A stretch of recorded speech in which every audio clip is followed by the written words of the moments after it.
Assalamualaikum warahmatullahi wabarakatuh dan salam sejahtera. Apa khabar semua sekali? Sehat tak tu? Okey, selamat datang. Okey, yang mana yang baru datang, selamat datang. Yang mana tu yang berasa awal ni bagus, tahniah, cikgu ucapkan.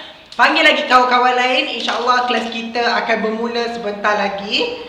Okey, sementara tu cikgu nak minta kerjasama semua sekali boleh? Okey, macam biasa kelas cikgu, cikgu tak nak ada barang banyak-banyak dekat depan kamu. Okey, sekarang ni kemas dahulu barang-barang tu, simpankan letak di bahagian tepi. Okey, simpankan terlebih dahulu. Boleh? Okey. Simpan terlebih dahulu. Pastikan dekat atas meja kamu tu hanya ada buku tulis je. Buku teks pun tak apa, simpan. Cikgu tak akan guna buku teks hari ni. Boleh? Okey, yang dah datang ni tahniah, syabas. Macam biasa, yang dah berjaya sila scan QR code ni ataupun klik pada link yang bawah ni Cikgu akan send juga link ni dalam grup, boleh tengok. Cikgu akan send pada ruangan chat. Okey, boleh nampak tak dekat ruangan chat tu? Cikgu akan hantar juga pada grup WhatsApp masing-masing. Dah, semua dah? Okey, yang dah berjaya angkat tangan. Raise hand. Okey, raise hand yang dah berjaya. Very good. Okey, 3 orang dah berjaya. Yang lain mana lagi? Okey, cikgu panggil lagi yang mana ini? Tak apa, ambil masa. Okey. Mana lagi kawan-kawan kamu ni? Panggil lagi. Okey, cikgu dah hantar dah benda tu, link ni dalam grup masing-masing. Cuba check ada tak? Ada kan? Dah. Siapa dah isi tu, raise hand, cikgu nak check siapa yang dah isi.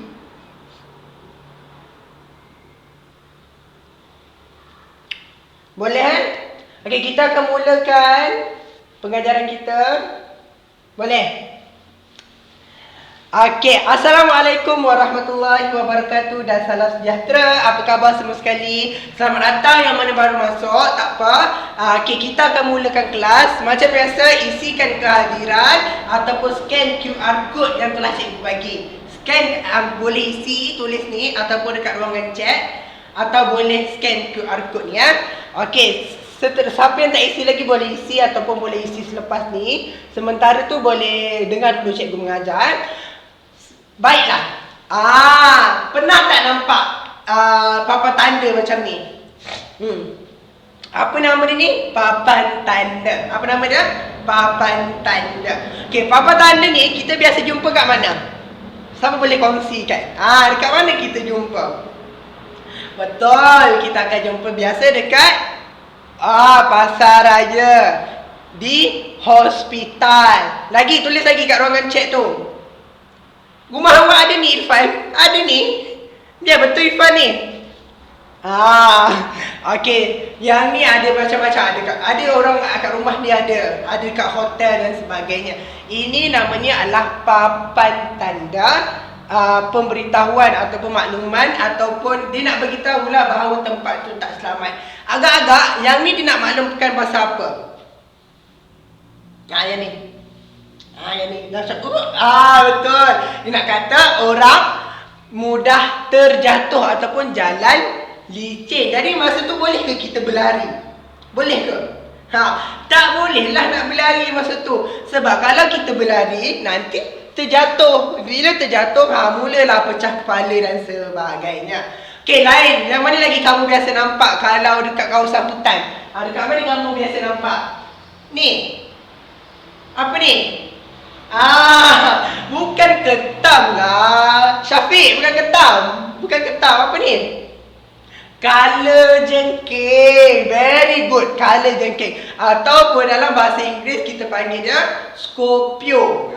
Kita panggil dia Scorpio. Ni pula apa? Hati-hati, nak kena panah kilat ke? Ni, apa maksud ni? Yang ni. Yang sebelah. Bukan ni, yang ni. Apa maksud ni? Yang ketiga ni. Kena Pikachu. Bukan, Pikachu tu benda lain. Ni apa ni? Renjatan elektrik. Okay, very good yang jawab tadi. Siapa tadi yang jawab? Balkis kan jawab tadi. Okey, ini adalah renjatan elektrik. Agak-agak kan, simbol-simbol ni kita boleh jumpa kat mana? Kita boleh jumpa simbol-simbol ni kat mana? Siapa boleh kongsikan? Ya, betul. Kita boleh jumpa dekat macam-macam. Dekat rumah ada, dekat pasaraya ada, dekat hotel ada, masjid ada. Sebanyak tempat ada benda ni kan. Menunjukkan bahawa walaupun kita berada di mana-mana, kita ada bahaya dan ancaman tersendiri. Kita ada bahaya dan ancaman tersendiri. Sebab itulah kita dekat mana-mana kena berhati-hati. Kenapa? Berhati-hati, kena berjaga-jaga. Boleh kan? Okey, agak-agak kan cikgu nak ajar apa sebenarnya hari ni? Cikgu nak ajar apa sebenarnya? Tak tahu lagi kan? Okey, tak apa. Biar jangan tahu dulu, kita akan teruskan kepada pembelajaran kita, iaitu tempat awam. Okey, siapa boleh kongsikan dengan cikgu tempat awam tu apa sebenarnya? Siapa boleh kongsikan tempat awam? Tempat awam? Betul, tempat awam. Apa tu tempat awam? Tahu tak tempat awam tu apa? Okey, tempat tu macam tempat lah kan, macam sekolah. Okey, awam tu pula apa awam? Awam. Siapa tahu awam tu apa?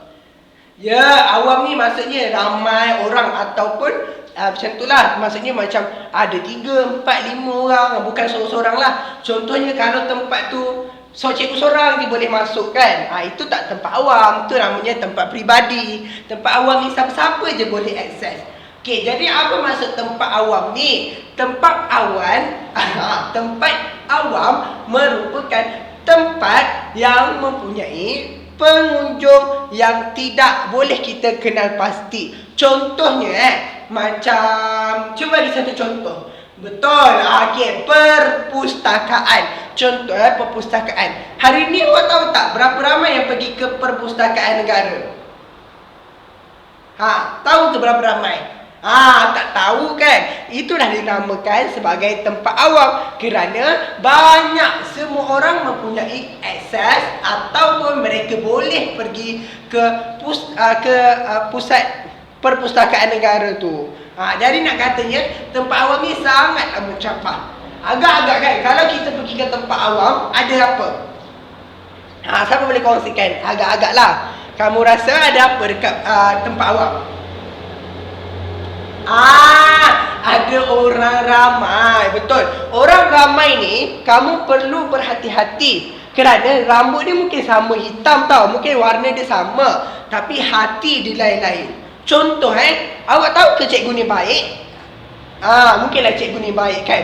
Kamu nampak hari ni orang lain tu mungkin baik. Sebenarnya hati dia kita tak tahu. Mungkin dekat dalam baju dia macam cikgu pakai ni, rupanya cikgu bawa pisau. Contohnya. Jadi kita tak tahu kan. Mungkin dia pakai smart macam cikgu ni kan. Macam cikgu pakai smart kan, pakai blazer, pakai name tag. Mungkin nampak macam wah bagusnya. Tapi kita tak tahu dalam dia macam mana. Itulah penting kita kena sentiasa berjaga-jaga. Ini cikgu nak tunjukkan satu contoh tempat awam. Contoh tempat awam. Ini tempat awam. Rumah kita bukanlah tempat awam, tapi orang pun boleh pergi ke rumah kita. Okey, yang ni pertama, rumah. Okey, cuba baca apa? Rumah. Sebut nama ramai. Rumah. R-U-R-U-M-A-H mah. Rumah. Rumah kita ni, siapa yang ada kat rumah kita? Siapa ada kat rumah kita? Ayah. Lagi? Ibu. Lagi? Adik. Lagi? Atuk ada juga. Atuk. Lagi? Siapa lagi? Balkis. Siapa lagi ada kat rumah Balkis? Amni ada siapa lagi kat rumah? Amna. Siapa lagi ada kat rumah? Imran. Siapa lagi? Betul. Itulah antara orang yang ada di rumah. Okey, kalau kat sekolah pula ada siapa? Kat sekolah ada guru besar lagi, ada cikgu lagi, ada pegawai keselamatan, bukan guard sekolah tu kan, pegawai keselamatan lagi. ada murid. Okey, kan ada ramai sangat orang kat sekolah, betul tak? Dan macam tu juga kat taman permainan. Okey, taman permainan ada siapa kat taman permainan? Okey, betul. Ada macam-macam kan orang dekat situ. Ini menunjukkan bahawa rumah, sekolah dan taman permainan adalah antara tempat awam, tempat yang ramai orang. Kecuali rumah lah. Rumah ni adalah, dia bukan tempat awam, tapi ramai jugalah orang kat situ kan. Contohnya abang kita ada kawan. Dia boleh ajak kawan dia datang rumah. Jadi kawan-kawan dia pun boleh datang ke rumah, betul kan? Keadaan inilah yang menyebabkan bahagianya kawasan rumah kita. Ya ke bahaya? Bahaya. Kenapa kata bahaya? Sebabnya kawasan rumah ni tak tahu kok ada kalau ada tu okey lagi. Macam mana pula kalau ada pembunuh? Macam mana kalau ada perompak dan sebagainya? Macam tu juga dekat sekolah dan juga taman permainan. Tapi soalan cikgu nak tanya, macam mana nak tahu kawasan rumah, kawasan sekolah dan kawasan taman permainan ni selamat? Siapa boleh kongsikan? Macam mana kita nak tahu tempat kita ni selamat? Kongsikan, cepat-cepat cikgu nak dengar. Okay, komen bagi jawapan. Buka mic masing-masing ataupun boleh tulis kat ruangan komen. Okay, macam mana tahu tempat tu selamat? Betul. Okay, yang pertama yang kata tadi, bila ada ibu bapa. Lagi, selain pada ada ibu bapa, macam mana kita nak tahu tempat kita tu selamat? Selamat ke? Soalan cikgu. Macam mana nak tahu selamat? Ada lagi? Ada selain pada ibu bapa? Lagi? Kena ada abang. Okey, lagi. Selain pada ibu bapa, ada abang lagi. Macam mana nak tahu? Okey, selain pada kakak, dah. Okey, tak nak macam tu dah. Ada tak jawapan lain? Macam mana nak tahu tempat kita ni selamat? Siapa boleh kongsikan? Macam mana nak tahu tempat yang kita buat ni betul-betul selamat? Betul, dia mempunyai pemantauan daripada ibu bapa lah. Contohnya kalau kita kan, cikgu dah besar tak apa, kamu yang kecil ni, kalau nak pergi mana-mana, pastikan di bawah pemantauan ibu bapa. Bagi cikgu nak sadangkan kepada kamu, macam mana kita nak tahu tempat yang kita sekarang berada selamat ke tidak? Jawapannya adalah cukup mudah. Kita tengok kepada emosi ataupun perasaan kita macam tu. Bagaimana nak tahu tadi? Mudah je. Cara dia, kita pergi tengok kepada emosi kita. Contoh hari ni, kita tengok gambar tengkorak ni. Agak-agak dia tengah gembira ke masa tu? Dia tengah ketakutan ke? Dia tengah marah ke apa ni? Emosi yang ni. Apa yang dia rasa? Agak-agaklah kamu tengok. Betul, dia macam ada kecewa, macam marah ke macam tu kan? Okey, jadi macam mana kita nak tahu kita ni selamat ke tidak? Kita boleh tengok kembali kepada emosi kita tu. Kalau kita rasa macam tak tenteram, rasa tak selamat, itulah keadaan yang tidak selamat lah tu. Okey, contohnya kan, tengok kat sini. Okey, perasaan yang pertama, rasa tidak selesa, rasa macam alah, tak selamat lah kat sini. Rasa tak selesa lah, rasa macam kena kacau, rasa macam kena ganggu. Itulah keadaan tidak selesa. Ataupun bila kita tak selesa, kita tahulah kita ni tak selamat. Contohnya kan, kamu berjalan-jalan kan, ada orang main pegang-pegang kamu kan, dia pegang dekat sini, pegang dekat sini. Ni kan bahagian yang tak boleh sentuh kan, kita dah pernah belajar kan. Itu adalah keadaan tidak selamat. Jadi, bila kamu rasa tidak selesa, apa yang kamu kena buat? Betul, kamu kena bagi tahu, maaf, jangan ganggu saya. Betul, cakap jangan ganggu saya, jangan sentuh saya, sebab saya tak rasa selesa. Okey, boleh? Very good. Okey, yang kedua, bila kita rasa takut. Rasa takut macam, takutnya macam mana ni? Rasa macam tak tenteram, rasa kocar-kacir. Jadi bila kita takut, kita kena buat apa? Betul, kita kena bagi tahu orang lain. Kita pergi dekat orang lain. Contoh kita jumpa mak ayah kita. So kita pergi kat mak ayah kita, cakap, ibu, ayah, adik rasa takut. Macam tu kita kena bagi tahu orang lain. Sebab kalau kita tak bagi tahu orang lain, macam mana orang tu nak tahu kita rasa apa? Betul kan? Betul kan? Okay, dan yang terakhir, yang ketiga adalah curiga. Contohnya kan, awak ada ni kat rumah ni, tiba-tiba ada orang, dia main pula basikal kita ni, contoh ni basikal kan. Dia main basikal, macam pelik je dia main. Bila awak rasa curiga pelik, itulah antara tanda-tanda awak tidak selamat ataupun keadaan tu adalah keadaan yang tidak sepatutnya. Dan yang terakhir, awak rasa terancam. Contohnya awak rasa awak ni diikuti, rasa diburu, rasa macam diperhatikan. Itulah contoh awak rasa itulah contoh keadaan yang tidak selamat. Boleh?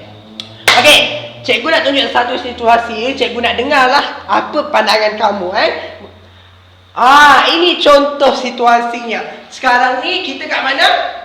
Kita dekat dalam rumah. Kita kat mana? Kita dekat dalam rumah. Okey, bayangkan sekarang ni, bayangkan ni apa ni? Siapa ni? Siapa ni? Tahu kenal ke siapa? Ni bukan pak saudara kita, bukan ni siapa ni? Ni adalah orang luar. Siapa ni? Orang luar. Dia berniat menjahat. Dia nak apa tu? Mencuri. Contoh sekarang ni tiba-tiba kan, kita nampak orang macam ni. Dia bawa beg. Agak-agak niat dia baik ke tak tu? Niat dia mestilah tak baik. Kenapa dia nak masuk rumah kita tanpa kebenaran? Okey, ini adalah pencuri ataupun perompak. Dia boleh mendatangkan keadaan bahaya kepada kamu semua. Okey, bayangkan sekarang ni kita ada dekat dalam rumah. Okey, nampak cikgu kita ada dekat dalam rumah. Okey, sekarang ni kita ada dalam rumah. Okey, pencuri ada ni kat dalam rumah ni. Apa yang kamu buat dulu? Mula-mula cikgu nak tanya, apa yang kamu buat dulu? Ni ada nampak perompak ni, kita tak tahu perompak ni ada pistol ke, ada apa ke. Apa yang kamu kena buat dulu? Siapa berkongsikan? Menjerit. Kalau dia menjerit nanti dia tembak kamu, pum, macam tu. Selain pada menjerit ada apa lagi? Menjerit pun betul, tapi kalau dia nampak kamu, kamu menjerit, tolong, tolong. Lepas tu dia nampak kamu, dia pun tung, tembak. Selain pada menjerit apa lagi? Very good. Kita menyorok. Okay, contoh sekarang ni cikgu nampak pencuri tu, cikgu tu menyorok. Nampak cikgu tak? Menyorok, sorok. Nampak tak cikgu menyorok belakang kerusi? Bila cikgu menyorok belakang kerusi, dia nampak cikgu tak? Ada nampak sikit kepala kan, turun lagi. Nampak tak? Kan dah selamat sikit kan? Okay, tiba-tiba kamu tengah menyorok-menyorok tu, tiba-tiba kamu ternampak dua objek. Cikgu nampak dua tu. Ada dua. Ada dua. Satu bantal donat, satu lagi telefon pintar. Kalau kamu nak ambil yang mana? Donat tu ke nak ambil telefon? Cepat. Nak ambil donat ke nak ambil telefon? Cepat, nak ambil donat ke ambil telefon? Kita ambil telefon lah, boleh call orang. Kita ambil telefon. Cikgu pun ambil telefon. Ambil telefon. Okay, kita ambil telefon, kita pun call ibu dulu, kita telefon dulu mak ayah kita. Itulah situasinya. Contohnya sekarang ni ada orang luar masuk ke rumah kita. Apa kita kena buat? Kita tak kenal. Mula-mula sekali kita kena telefon dulu ibu dan ayah kita. Kita telefon. Ingat tau, pastikan kamu hafal nombor ibu ayah kamu. Telefon. Ni, hello. Ni call. Kita call. Hello, ibu, ayah, ada orang nak mencuri, ada orang nak merompak rumah kita. Macam mana ni? Kita kena beritahu mak ayah kita. Sama-sama kita menyorok tu kan. Ni kan. Hello, contohnya mak ayah kita tak dapat dihubungi, tak call tak angkat-angkat, mungkin sibuk bekerja. Kita boleh telefon 999. Kita pun call 999. Hello polis, ni ada orang nak merompak rumah saya. Rumah saya dekat Taman Jaya. Taman Jaya pula. Taman Perumahan Damai. Jadi itulah pentingnya kamu kena tahu nombor telefon ibu dan ayah kamu. Dan kamu kena tahu di mana kamu tinggal. Sebabnya nanti polis boleh datang terus kat tempat tu. Faham? Okay, very good. Jadi ingat, kalau kita nampak orang pelik, kita kena buat apa? Bagi tahu ibu atau ayah. Dan yang kedua, kita juga boleh menghubungi pihak berkuasa ataupun pihak polis lah, guna nombor telefon kan. Boleh? Okay, ada nak tanya? Tak ada. Alhamdulillah. Okey, selesai situasi pertama. Okey, kita tengok pula situasi yang kedua. Okey, dekat mana ni situasi kedua kita ni? Dekat school. Dekat mana? School. Dekat mana? School. Dekat sekolah. Bayangkan kita tengah berjalan kan. La la la la la la la la la la la. Nampak pembuli. Apa yang kita buat? Apa kamu buat? Nampak pembuli. Ni kan contohnya yang ni Irfan. Yang ni Samad kan. Okay, Samad nampak Irfan. Irfan ni dah kena bully ni dengan lelaki ni. Apa yang kamu buat? Kita join sama bully Irfan ke? Bagus ke bully orang macam tu? Masuk syurga ke nanti membuli ni? Itu soalan cikgu. Kita mesti bantu dia. Sebab dalam hadis Nabi, Al-mu'min mir'atul mu'min wal mu'min ahul mu'min. Apa maksud dia? Mu'min ini mencerminkan mu'min lain dan mu'min ini bersaudara. Kita takkanlah nak bully saudara kita. Kita mesti sayang saudara kita. Jadi kalau kita yang dibuli ataupun kita nampak situasi buli ni, apa yang kita boleh buat? Kita terus laporkan kepada guru. Contoh yang ni ini cikgu ada kat sini. Cikgu kat sini kan. Kita beritahu, cikgu, tadi kan saya nampak Rahman bully Irfan cikgu. Pergi tolong dia cikgu dekat depan kantin. Kita kena kongsikan, kita kena bagi tahu cikgu yang handsome macam ni. Kita kena bagi tahu cikgu ni supaya cikgu ni tahu, tadi ada orang kena bully, Irfan kena bully, kita kena tolong dia. Faham tak? Jadi itulah pentingnya kamu maklumkan apa-apa kepada guru kamu. Kalau kamu tak bagi tahu, macam manalah cikgu nak tahu? Boleh? Senang? Okey. Very good. Yang terakhir adalah situasi ni yang terakhir sekali adalah dekat taman permainan. Di taman permainan. Bayangkan kamu tengah main dengan kawan, pusing. Tiba-tiba kamu nak ke tandas kan? Cikgu pergi tandas. Sorry sini. Lepas tu cikgu kencing. Cikgu membalik. Tiba-tiba masa cikgu nak balik tu kan, ada yang orang ikuti. Nampak tak diikuti cikgu tu? Nampak tak diikuti cikgu? Cikgu nak buat apa ni? Cikgu nak ni macam mana ni? Kalau kamu buat apa? Ni diikuti cikgu ni. Apa tindakan dia? Dia mungkin nak colik cikgu. Dia mungkin nak colik ke guru. Jadi kamu nak biar je dia colik kamu? Macam tu? Nak biar je? Kamu akan buat apa kalau jadi cikgu? Betul, kita boleh lari laju-laju. Lepas tu lari je. Tak payah buat apa-apa. Lari je. Lagi? Selain pada lari, jerit. Okay, very good. Betul, ni adalah tindakan yang betul. Kita boleh jerit sekuat hati. Tolong! Jerit kuat lagi supaya orang nampak kita. Bila orang nampak kita, barulah penjenayah ni, pencolik ke apa, dia takut dengan kita. Boleh? Yang mula sekali cuba lari dulu lagi, lepas tu minta tolong.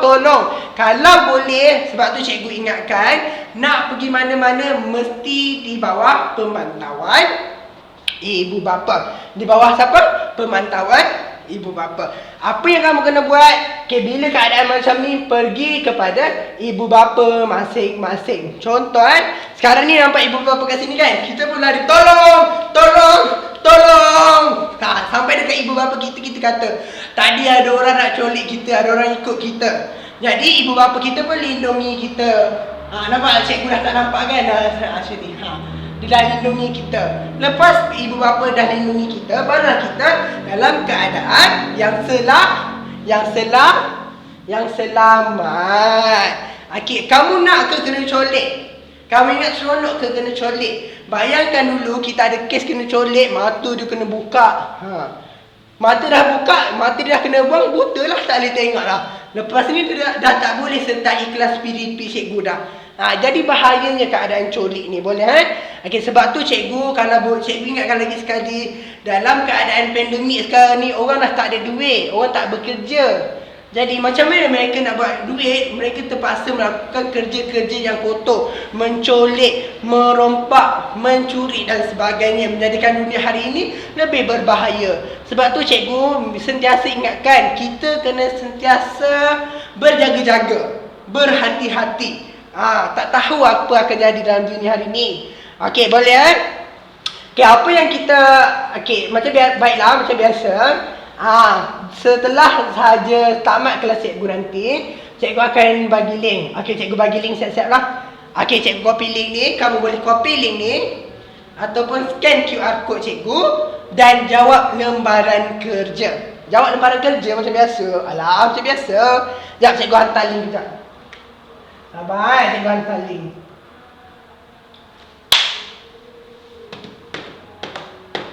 Okey, cuba tengok dalam ruangan chat. Cikgu dah kongsikan link tadi. Cuba check betul tak? Dapat tak akses? Very good. Alhamdulillah. Okey, mudah je soalan tu. Just tik-tik je ataupun tanda sahaja bahagian-bahagian yang diperlukan. Macam biasa. Isi link tadi. Okey, jawab dulu. Cikgu bagi masa sekejap. Okey. Yang mana tak isi lagi link kehadiran, boleh isi. Cikgu akan hantar lagi sekali link kehadiran. Dan boleh jawab soalan ni secara atas talian. Okey, sebaik sahaja jawab tu kamu akan didedahkan dengan jawapan yang betul. Jadi baca balik jawapan betul tu. Kalau nak jawab 2 kali pun tak apa, boleh jadi peneguhan. Boleh kan? Okey, secara keseluruhan apa yang telah cikgu ajar tadi, cikgu ajar 2. Pertama, macam mana kita nak tahu kita ni selamat? Dan yang kedua, apa tindakan kita? Siapa boleh bantu cikgu? Apakah bukti kita ni berada dalam keadaan yang tidak selamat? Siapa boleh kongsikan dengan cikgu? Tulis dekat ruangan chat. Pertama apa? Rasa tidak selesa. Very good. Bila kita rasa kita ni tak selesa lah, macam mana ni? Apa yang kita kena buat? Okey, bila kita rasa tak selesa, itulah tanda kita tidak selamat. Yang kedua, apa lagi? Cepat tulis kat ruangan komen. Bila kita rasa kita terancam. Bila kita rasa kita terancam, itulah macam ada orang ikut kita ke, itulah tandanya kita dalam keadaan tidak selamat. Mungkin ada orang nak kidnap kita, nak culik kita. Betul kan? Okay, jadi keadaan ni lah yang kita perlu elak. Yang ketiga, macam lagi nak tahu? Cepat, ada lagi 2. Tak ingat dah? Okay, tak apa. Kalau tak ingat, cikgu akan ni back balik. Ni. Kedua tadi, maaf. Takut, bila kita rasa takut kan. Bila takut nak buat apa? Kita pergi kepada ibu ataupun ayah kita. Bila kita rasa curiga ataupun rasa ragu-ragu. Dan yang keempat, bila kita rasa terancam. Ada 4. Boleh bacakan sama-sama. Pertama apa? Tidak selesa. Kedua, rasa takut. Ketiga, rasa curiga. Dan yang keempat, rasa terancam. Bila ada rasa macam ni, apa yang kita kena buat? Kita kena beritahu ibu kita. Lagi? Kita kena jerit minta tolong. Lagi? Kita lari dan sebagainya. Boleh semua sekali? Okey, rasanya itu sahaja pengajaran untuk hari ini. Cikgu harap, cikgu suka nak buat penegasan macam ni. Cikgu harap kamu semua bila ada rasa yang macam gini, terus bagi tahu kat mak ayah dan pastikan kamu tidak keluar secara bersendirian. Pastikan ada keluarga bersama kamu, ayah ataupun ibu ataupun abang, orang yang lebih dewasa untuk pantau kamu. Kalau ada apa-apa, kalau kamu di kawasan sekolah ke, kamu boleh bagi tahu dekat cikgu-cikgu. Ataupun orang yang boleh dipercayai lah, macam imam. Tapi sekarang ni kan imam pun kadang-kadang tak dipercaya kan. Sebab itulah kita kena sentiasa berwaspada. Cikgu nasihatkan musim-musim COVID ni tak payahlah pergi mana-mana. Kalau nak pergi mana-mana pun pergilah dengan keluarga. Dan kalau duduk kat rumah pun sentiasa berjaga-jaga. Jangan duduk kat rumah tu tidur je sepanjang masa. Orang luar masuk rumah pun tak sedar. Sebab itulah kita kena prihatin ataupun cakna. Okey, sekian sahaja daripada cikgu. Ada sebarang soalan? Okey, ada siapa-siapa nak tanya? Kalau tak ada, itu sahaja daripada cikgu. Jangan lupa siapkan tugasan. Bye. Terima kasih semua. Bye. Bye Irfan. Bye Rashid. Bye Hasha. Bye Mawa. Bye Asfa. Cikgu akan hantar balik tugasan dan link kehadiran tak ada dalam grup WhatsApp nanti boleh baca. Bye semua. Terima kasih sebab join kelas cikgu.